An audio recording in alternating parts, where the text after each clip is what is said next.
Palestinian activists have been charged for holding an MP to account. Yes, they've really done it. 2 women have been convicted of harassing a government minister. Cardiff Magistrates Court heard that Justice Minister and Pontypridd MP Alex Davies-Jones was terrified after being confronted by 2 pro-Palestinian activists while campaigning. Senior District Judge Paul Goldspring found Aisha B. Hitz, 31, and Heba Ahmed guilty of harassment following a trial.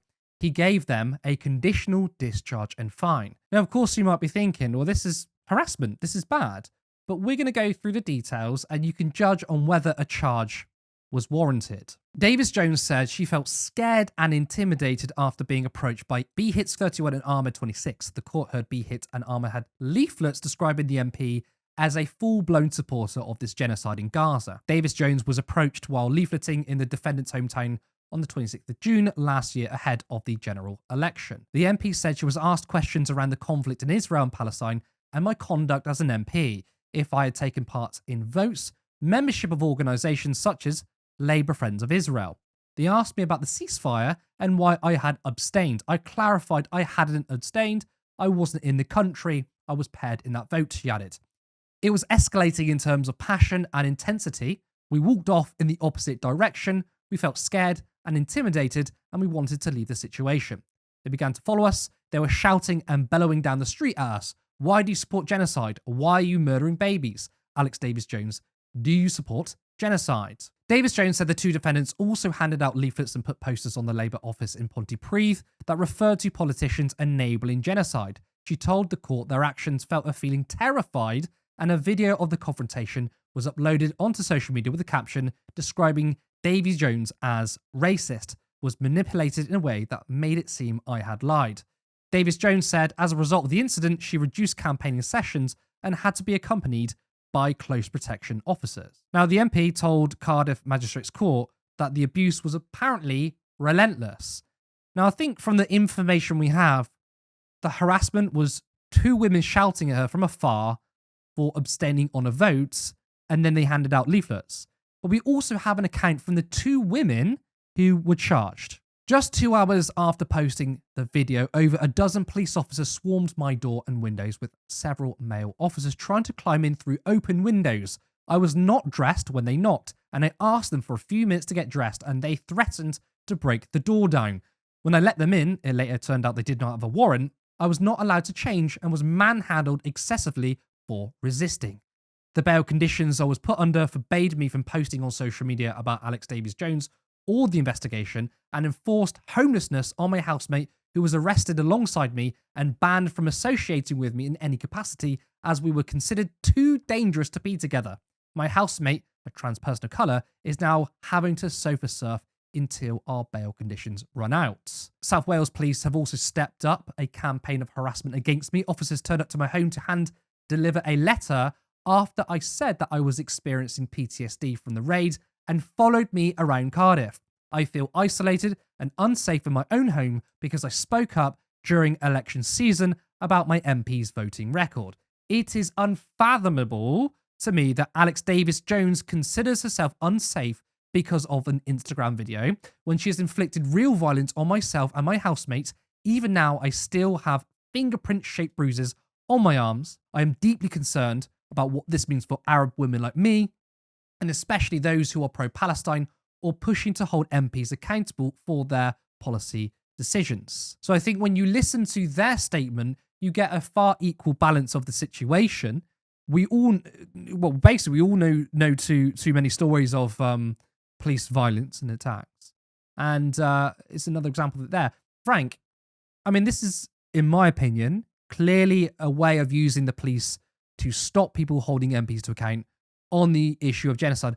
We don't condone harassment, but I think if you look at the situation there and you also look at the response and the way the police treated those activists, it's wildly different. It really is. It's there is obviously a very, very fine line, and we do have to make sure that elected officials are protected. And I'm as a local councillor, far different level of publicity, but I go around knocking people's doors, and you want to feel safe doing that. You want to be able to engage with the public in a way where you feel safe, and so absolutely that has to be a number one priority. That said, there is harassment and then there is harassment. And I would say that in this case, if this is enough to constitute harassment, why is Elon Musk allowed to say what he said about Jess Phillips? Why is that not harassment of a member of parliament? To post that someone is a rape genocide apologist on your social media platform. And so I think that there really is, this argument which needs to be had, this discussion about what can and cannot be said and how can it be said. But what I will say to those that are out there wanting to hold their MP to account is that we need to make sure we're doing everything we can to replace these members of parliament. Is Alex Davies-Jones going to be, is going to change her mind because of this? I don't think so.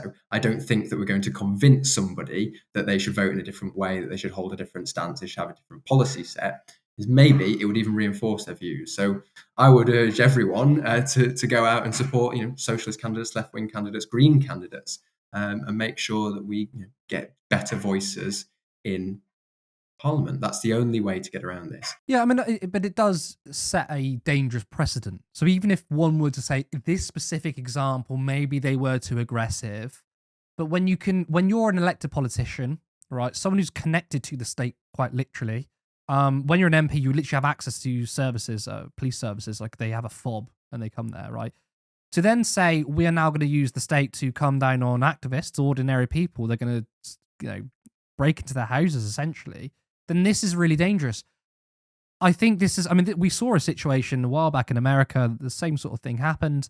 I can't remember if it's a senator or congress person, but they said they were being threatened and essentially attacked. And then we saw the video footage. It was a lovely bunch of old ladies just peacefully protesting for Palestine.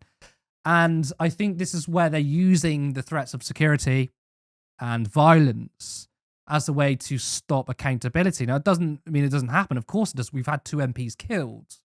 But who are the people that face the violence? It's not ordinary protesters standing against genocide. It's radical extremists, whether that be sometimes Islamist extremists or the growing threat of the far right.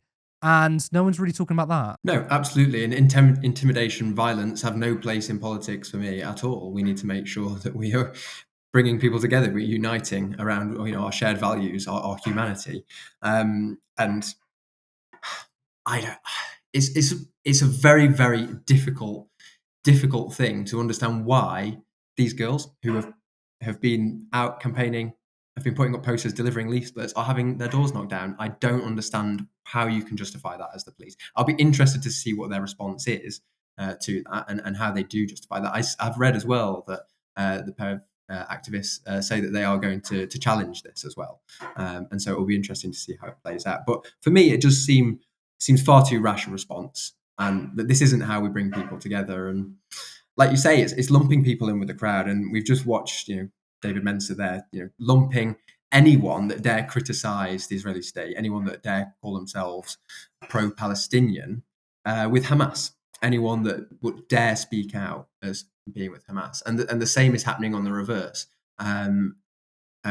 We just have to get to this point where people are allowed to speak up, allowed to protest, allowed to hold their member of parliament to account without being vilified as some sort of threat to the state, as some sort of terrorist. Yeah, that's a really, really good point. I think invoking David Mensa and people like him who do lump people into certain categories. We've seen it with the pro-Palestine protests. I mean, you've got corporate media journalists saying, well, these are just Hamas supporters. It's absolutely wild. You've got hundreds of thousands of people protesting against a genocide. Clearly, that's not the case. And that is a danger. Support independent media. Support social justice that's there on social media. Thank you. Turn left.